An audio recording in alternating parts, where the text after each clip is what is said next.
Rudolph has, in many ways, annoyed me with this book of poetry. And I say this because Rudolph is somebody for several reasons. One is that I've always felt that the most visceral art form, the idiom, is music. And I think that in contemporary literary idioms, that poetry is a thing that comes closest to music. And so my fantasy growing up was to be a musician in the tradition of Fela Nicola Kuti. Unfortunately, I didn't have the talent, and only recently did I brave it into becoming a member of the choir in my church. And Rudolph, has made fun of me in that regard. Things that God is very forgiving to let somebody as untalented as I to sing in a choir. So it's a way of saying that my fantasy was to be a singer.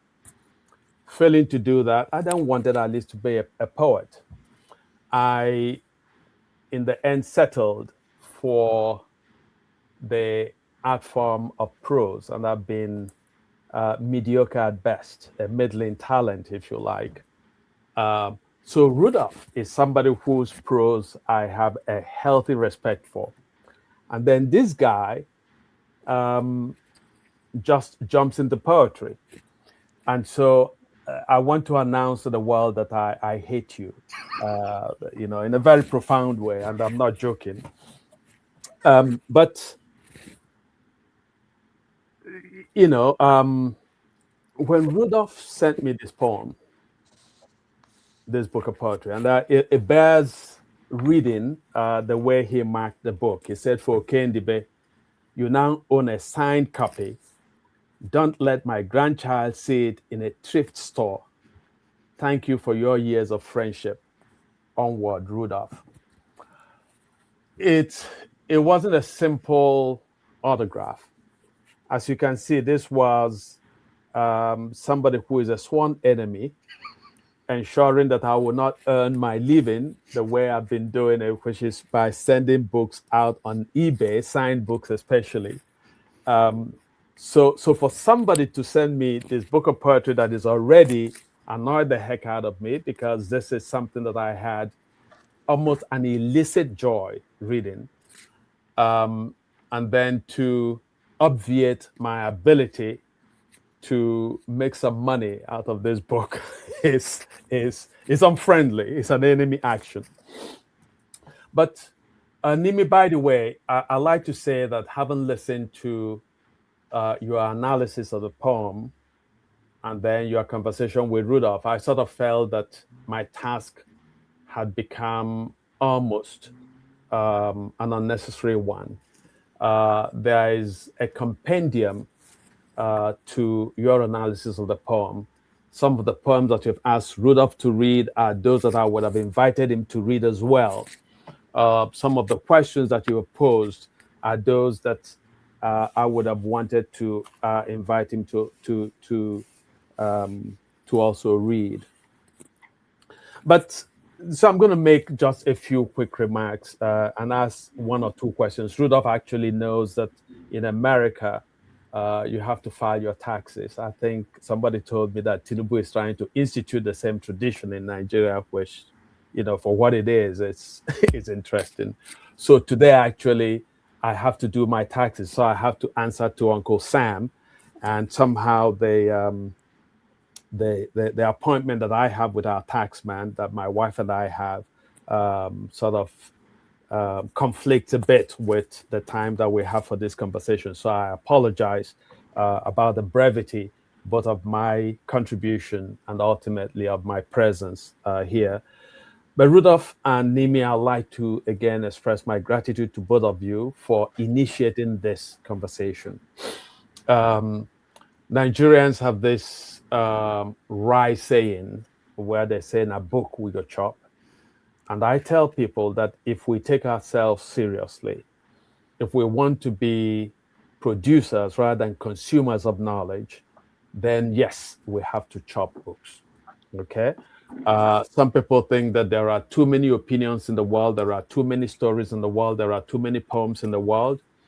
On the contrary, there are not enough good poems, there are not enough good stories, there are not enough people who are good at these things, at doing analysis, political analysis. And I think that the wonder, part of the power of what Rudolph does, is how, especially in the first section of this book, which announces itself as a kind of um, a lament. You know, there is a poem of lamentation for a love that got away. It's a poem of lamentation for a love that could have established a particular trajectory if this kiss had happened. And reading it, one reads it with awe and with wonder. Because this is, first of all, is that Rudolph and I have been friends for years as well. So I sort of know the history out of which this poem and this book emerge. And I'd like to say that this is a very brave book and also a dangerous book in so many ways, right? Rudolph and I know that I have a separate book report to make to his wife. So when I make it, the dangerous part of it will come out. So that's for Rudolph's wife. Okay, so I'm not going to do a public accounting for this dangerous book of poetry that Rudolph has written. But there's a sense of crushing innocence in this book, especially in the first section, right? It has both the sense of a coming of age exploration of the most essential question, the question of desire, the question of love, the question of the ways in which the ideals of love can lead to maddening consequences. In this case, a consequence of failure, where the poet reflects on what might have been had this kiss happened. And so one of the things that struck me is just the amplitude of mythic and literary as well as cultural references that we encounter in Rudolph's work. So the very opening of the poem, the first section of the poem, evokes and invokes Walt Whitman, Langston Hughes, and as you read the other parts of the poem, you encounter sort of oblique references to Okibo, to Tricia Nwobani, to Chimamanda Ngozi Adichie, to Christopher Okibo, to Lionel Richie, to Ngugi wa Thiong'o, to Ifeoma Madiume, to Bob Marley. I was talking to Rudolph recently about a line in one of the poems where it says that we need money to advertise our poverty. That particular line for me is worth the price of the ticket because it speaks to sort of the central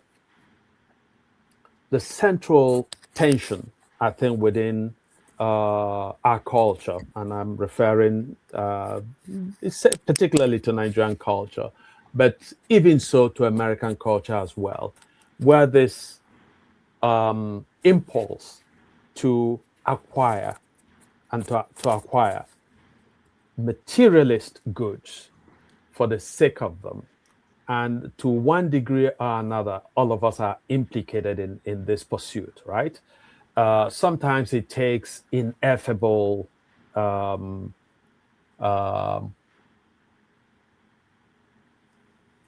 versions, right? Where we pursue fame, so some of us want to be known as the greatest musician. Some of us want to be known as the greatest soccer players, the greatest dancers, musicians, and so on and so forth. But clearly, there's this compulsion, this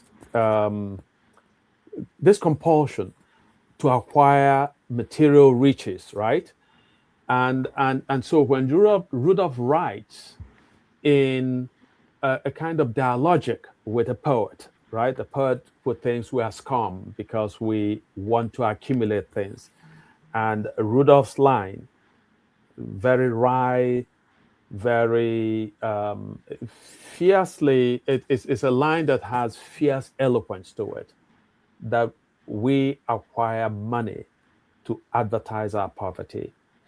So that reminds me of a moment where I think it was Bob Marley who was asked about his material worth. And Bob Marley said that some people are so poor that all they have is money. So some people are so poor and all they have is money. On page 41 of the poem, we see Udol, Udol, emerge as the poet's persona in this collection of poetry, especially in the first section. As I said, Rudolph has, shared the story that undergird this poem of innocence. That is also a poem that engages in a dialogic of moral maturity. So Rudolph wrestles with so many different questions in this. There is also something that I find fascinating about this poem, which is something that I know, again, about Rudolph, that in a lot of ways, Rudolph is both a man of the present time as well as a man in the dim, vanished time. Anybody who knows Rudolph knows that for years, I don't know, Rudolph, if you still do it, Rudolph kept a daily diary, okay? Kept a daily diary. That is the kind of thing that for young people who have grown up in the last 30, even 40 years, will seem so archaic and so outmoded. But there was a time when so many people, including my father, engaged in daily diary writing. So there's a moment in the book where I'm going to find it, where they hold on, where okay, anyway, where the object ZP, the object of this desire, says that she's afraid of talking. I have to hang up the phone because I'm afraid of talking.